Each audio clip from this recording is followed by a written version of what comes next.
invest in the development and tackle the growing challenge. This is supported by the United States and many other countries as well.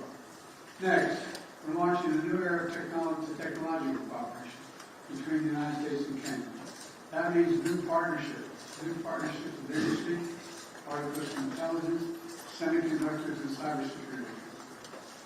New initiatives to expand affordable internet all across East Africa. New education programs that bring Kenyan students to the United States to study in the STEM fields. And I'm proud to announce that I'm working with Congress to make Kenya the first country in Africa to receive funding from the CHIPS and Science Act, which has served us well. This funding will link their supply chain to the United States and to our partners. And spur innovation that extends from Silicon Valley in California to Silicon Savannah in Kenya, which, by the way, is already a $1 billion tech hub. Already a $1 billion tech hub. Finally, we're ensuring democracy delivers for our people. That includes Kenya's diaspora community here in the United States. 2 years ago, the nation's first Black Vice President, President Kamala Harris, launched the nation's first Presidential Advisory Council on African Diaspora Engagement. Today, we're building on her work to strengthen long-standing bonds between our people. I also want to thank you, Mr. President, for taking action to implement the long-awaited public benefits organization, which provides historic protections for civil society and NGOs all across Kenya. Like you, I believe the future is going to be won by countries that unleash the full potential of the population, including civil society, women, and young people. I look forward to working together to implement this act and jumpstart the anti-corruption reforms that our democratic values define what needs to be done. Now, let me close with this. Taken together, these are responsibilities Kenya and America must meet in the years ahead. Meet together as partners for security, for prosperity, for innovation, and most importantly, for democracy. But I know these responsibilities will weigh the best of us. And I know we'll not only bring our nation together, but I want to thank you for, again, Mr. President, for being here and knowing we have you here in the nation.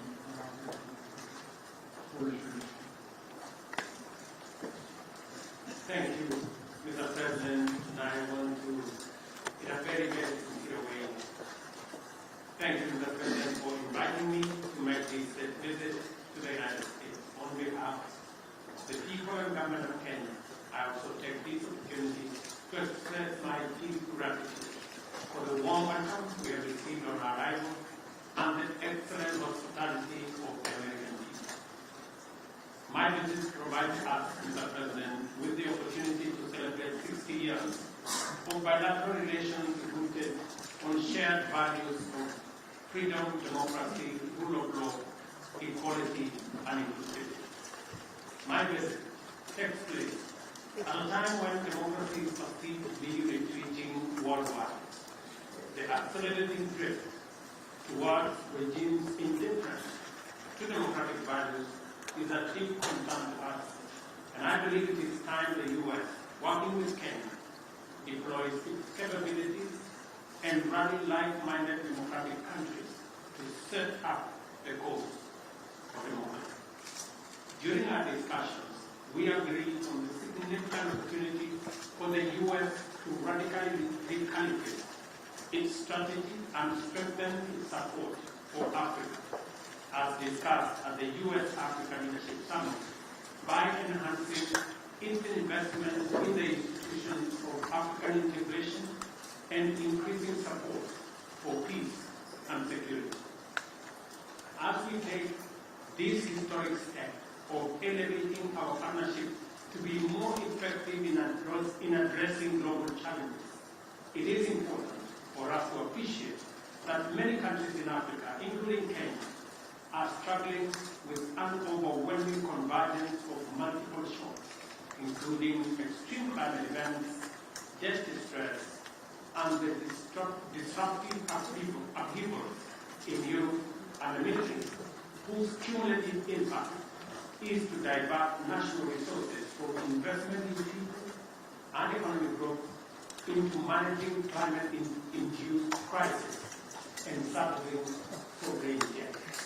For this reason, I have underscored the imperative for our partnership to facilitate recovery from these multiple crises, and particularly for the United States of America to take a leading role in a comprehensive debt resolution framework by doubling contribution to the concessionary financing window of the World Bank, and also to work with the IMF on rechanneling SDRs to institutions like the African Development Bank to further leverage on private sector funding to support countries.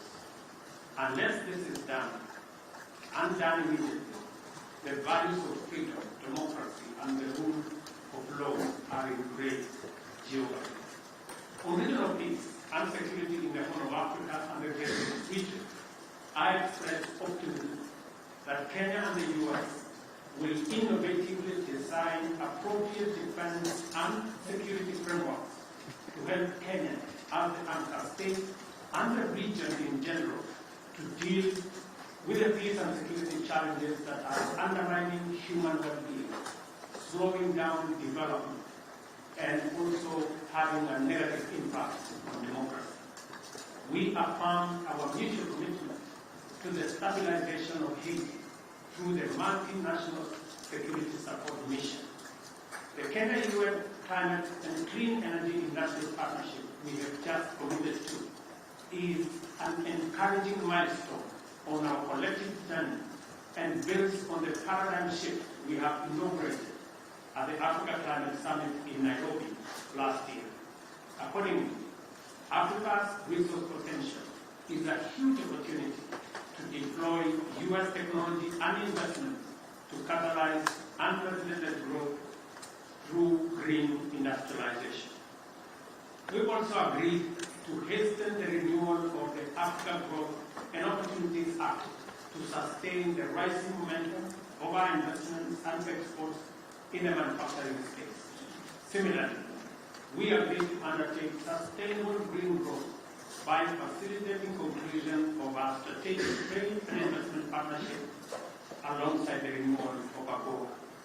During our discussions, I witnessed firsthand President Biden's and the U.S. government's determination to make our partnership work and resolve to spread and deepen the roots of freedom, democracy, security, and prosperity throughout the world.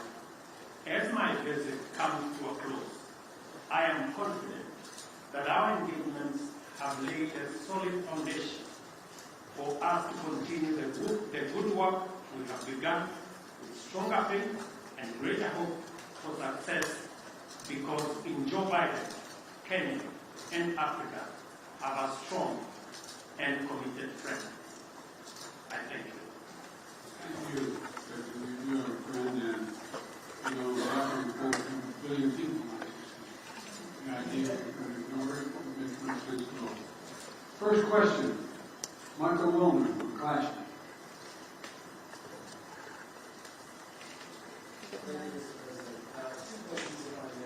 No, one.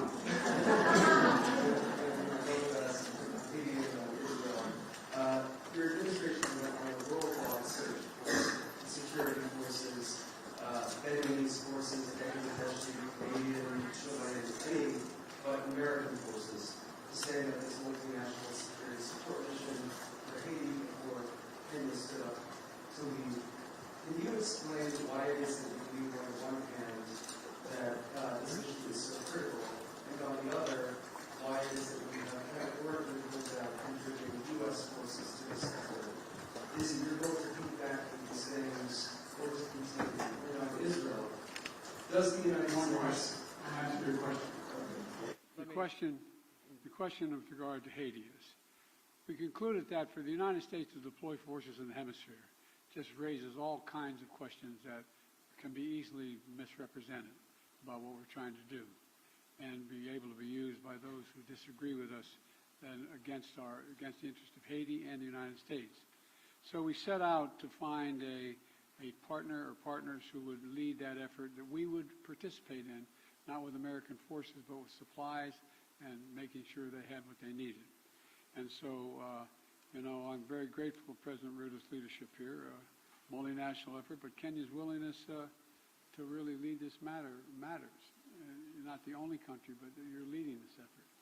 And there's going to be U.S. forces, none on the ground, but we're going to supply logistics, intelligence, and equipment. Matter of fact, some equipment has already arrived.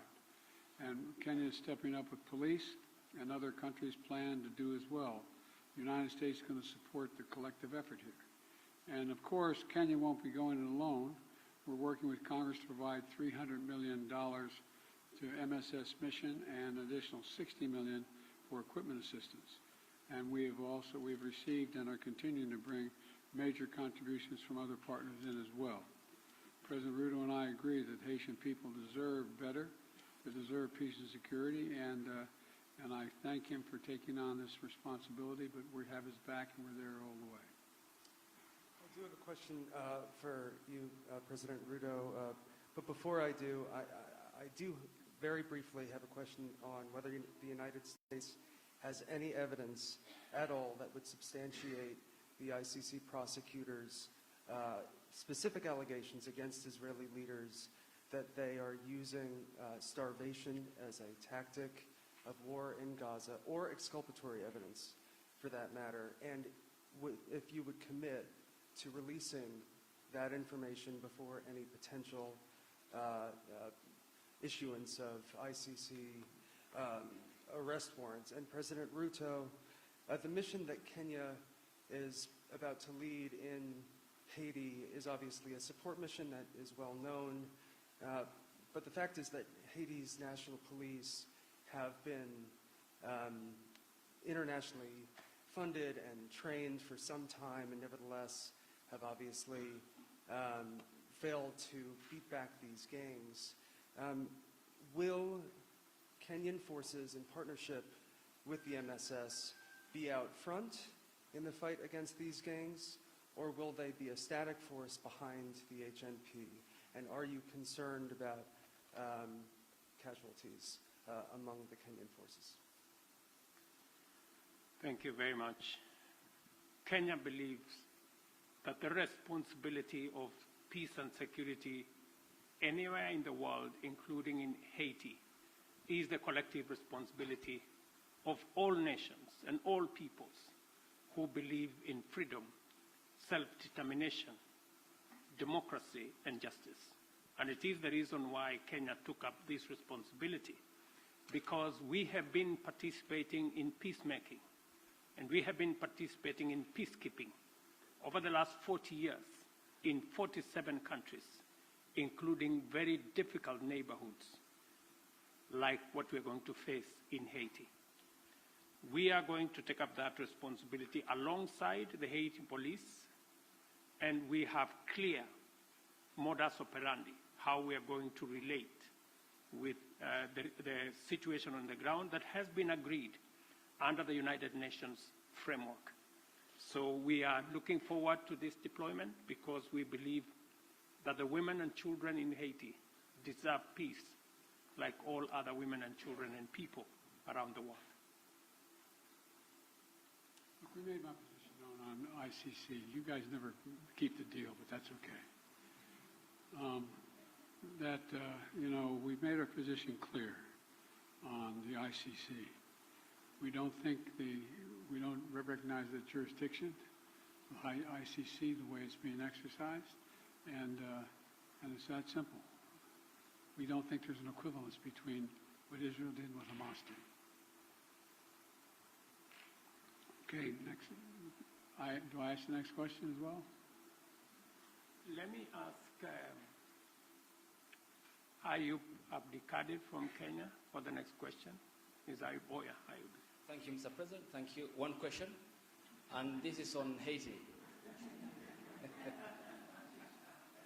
President Biden, Kenya is rather doing the heavy lifting in a turbulent region, Somalia, South Sudan, the Democratic Republic of the Congo.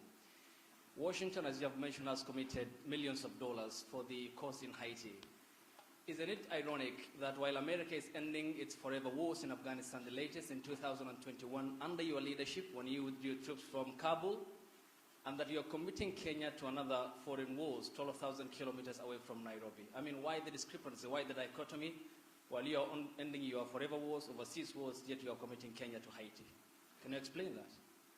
Very easily.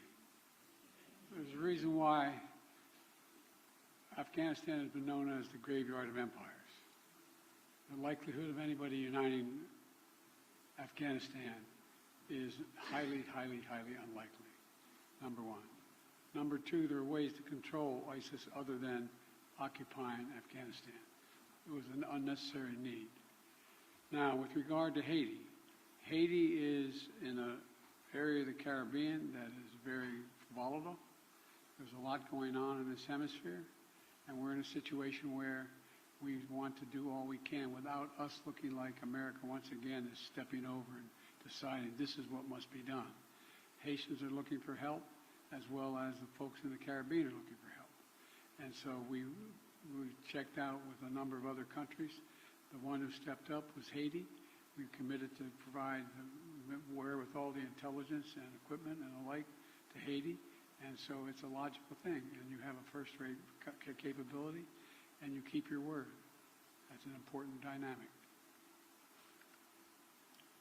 I agree with President Biden that Kenya's participation in Haiti is not so much about what happened in the past. It's about what we believe in, the peace and security of humanity. And we don't find that the U.S. is committing Kenya because the U.S. cannot commit Kenya. I am the president of Kenya. It's me to make that decision. And it's the people of Kenya to commit their own troops using their own structures. We've gone through the processes in Kenya. Parliament has approved. We have a clear mandate. We have a clear framework. And it is us, the people of Kenya, who made this decision in the interest of serving peace and stability as a responsible global citizen and understanding that insecurity, instability anywhere is insecurity and instability everywhere. And by the way, you asked about, you implied that we weren't doing anything anywhere else. Well, we're kind of occupied around the world, but we're also engaged in Congo, in the neighborhood. And, we're going to continue to help alleviate human suffering there. The United States is the largest humanitarian donor, providing $375 million in humanitarian funding just this year, including support for more than 6 million displaced people from the DRC. So we are engaged in more than one place. Follow up to my president, Dr. Ruto. You said that Kenya is committed, and in your Carter speech in Atlanta, you said it's based on humanitarianism, helping Haiti out. But can you explain the geopolitical goal, 12,000 kilometers away from Nairobi, when schools in the counties of Baringo, West Pokot, and Turkana have not yet opened because of the banditry problem, yet you are committing our national police force to Haiti, and where is the priority, this being one of your major manifesto pillars, talking about security, and to the extent that even the Defense Cabinet Secretary talked about the deployment of, if need be, the Kenyan military or the special personnel to make sure that schools are open, children go to school in areas that are bandit-prone in Kenya. Why are you committing to Haiti when we have a problem back home? Is it an irony that you are putting the fire in the faraway neighbor's home when on our own home is on fire? Thank you very much. I made a commitment to the people of Kenya to sort out insecurity in the North Rift. I have followed that with action. As we talk, there are 3,000 military officers in the North Rift, 2,000 police officers in the North Rift. We have renovated the first 15 schools and completed. We have reopened 20 schools already that were closed in the North Rift. And that exercise is ongoing. We have made tremendous progress in making sure that we create security at home, but that does not take away our responsibility. Even as we were deploying troops and policemen in our own country, in North Rift, to sort out the banditry problem, we still deployed 1,000 troops to DRC Congo, because that is our neighborhood. We have 5,000 troops in Somalia, because equally that is our responsibility. And Haiti should not be an exception. That's why deploying 1,000 security men to Haiti speaks to the same belief and commitment to peace and security. Next question from April Ryan.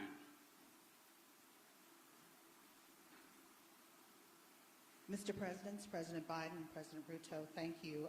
First of all, when you talk about Haiti, President Ruto, you said Haiti is a collective responsibility for all nations. And for you, Mr. President, President Biden, President Ruto, do you believe that these nations can break the back of this militia that has gripped the nation there? And also, when it comes to Congo, thank you, Mr. President, for bringing up what the United States is doing for the Congo, especially as that flag was behind you at Morehouse. Mr. President, could you tell me what the African Union is doing, as well as Kenya is doing, when it comes to the humanitarian crisis in the Congo? Thank you. What was my question? Sir, your question was Haiti. Can the United States and Kenya, or the nations collectively, break the backs of this coordinated militia that has the grips of the nation, that nation? Thank you. Yes.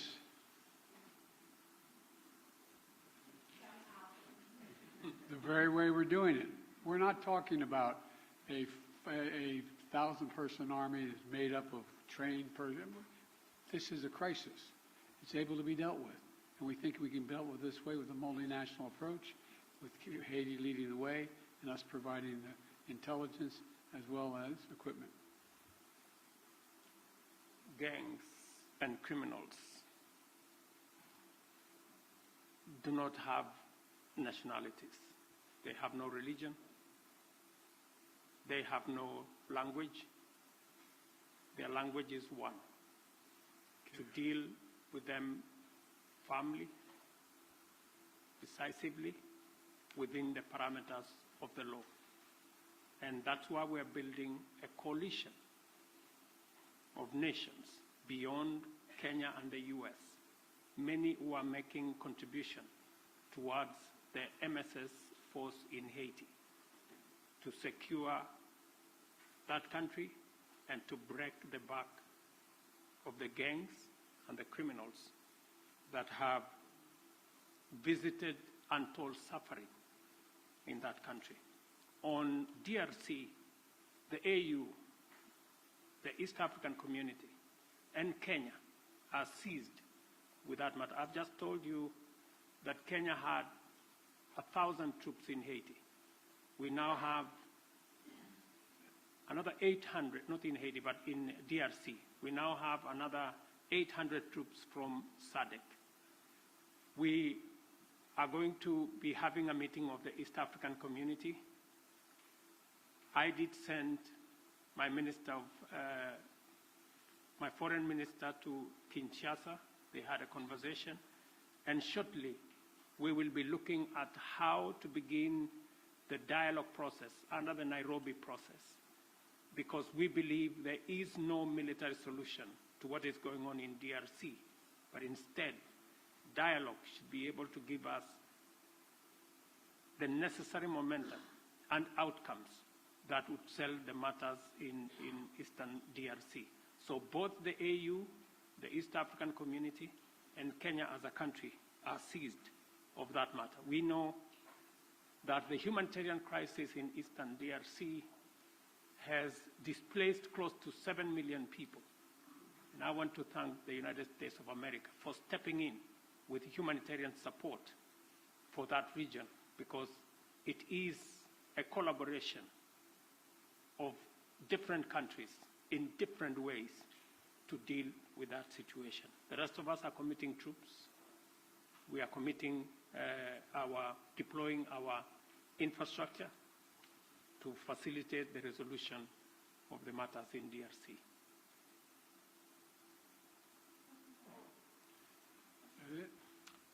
Let me ask Nancy Agutu from Kenya. She's here. Okay, Nancy. Mr. President, Africa is asking America to lead the way and double its contribution to the World Bank's international development assistance to help developing countries access more financing, to alleviate debt distress, and to tackle climate change. What is your commitment on this? Thank you. I'm sorry, I didn't catch all your question. Sorry, I'm saying Africa is asking America to lead the way and double its contribution to the World Bank's international development assistance to help developing countries Yes. to access financing to alleviate debt distress and to tackle climate change. What is your commitment on this? We made a major commitment to this. Number one, as I said, the United States has long championed international financial institutions that provide low-cost concessional resources to the poorest developing countries, including from the IMF. To that end, my administration helped design and establish the IMF's new initiative that provides low-cost funding for countries that are taking steps to enhance their resilience. Important partners in Africa have the capital they ensure they have the capital they need to invest in their futures. We heard them and we stand with them. Now, that's why we've worked with Congress to enable the United States to make available in the coming weeks up to $21 billion in new lending resources to the IMF trust fund that provides concessional lending to the poorest countries. It's a little like, having to go when you're in debt, having to go and find someone to help you out. That's what this is about. We believe supporting friends and this partnership is we're happy to do our part. And look, we've also doubled our commitment to the IDA. And I'm proud the United States is the biggest donor to the IDA in this cycle. I'm proud to be working alongside with Kenya to support robust financing and policy packages that are going to help the most vulnerable countries address their investment needs. There's debt and there's growth. And you got to deal with the debt before you deal with the growth. And so we're trying to use international lending organizations to be able to provide that capability so people can grow. That's what it's about.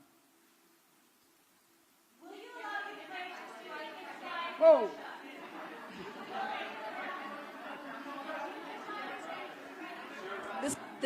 This concludes the press conference. Thanks, everybody.